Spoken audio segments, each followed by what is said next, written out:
A federal judge is ordering the Justice Department to provide daily status reports related to the case of a Maryland man who was mistakenly deported to his native El Salvador.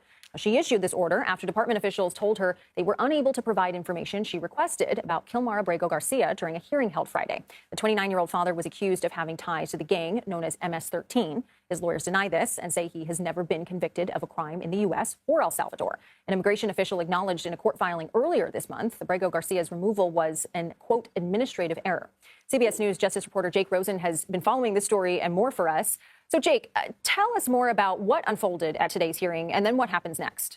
Well, for the second time in a week, we saw a Department of Justice attorney walk into this courtroom in Greenbelt, Maryland, and not have the answers to very simple questions that a judge has asked. In terms of what today's hearing was really all about, after the Supreme Court decision this week in which the Supreme Court said that the government must facilitate his return, the judge asked for his current location, and what steps the defendants, which is the government, have taken since she initially marked her order on the docket a week ago to get him back to the United States, and what steps the government has planned going forward to return him to the United States. The Department of Justice attorney, despite being asked about 5 or 6 times, where is he, what have you done so far, all these basic questions, refused to enter anything into the record and provide any evidence. They actually, Kelly, refused to even acknowledge he was at that Supermax prison, saying that they believe that what the plaintiffs and attorneys for Mr. Abrego Garcia have said are correct, but that basically this attorney said that his client, the government and the White House, have not given him the answers to participate in really this court hearing. The judge found today that the defendants failed to comply with this order to produce very simple evidence, which is why she wants to see these status reports. The judge even said that she would be totally okay if the status reports don't provide her an actual update,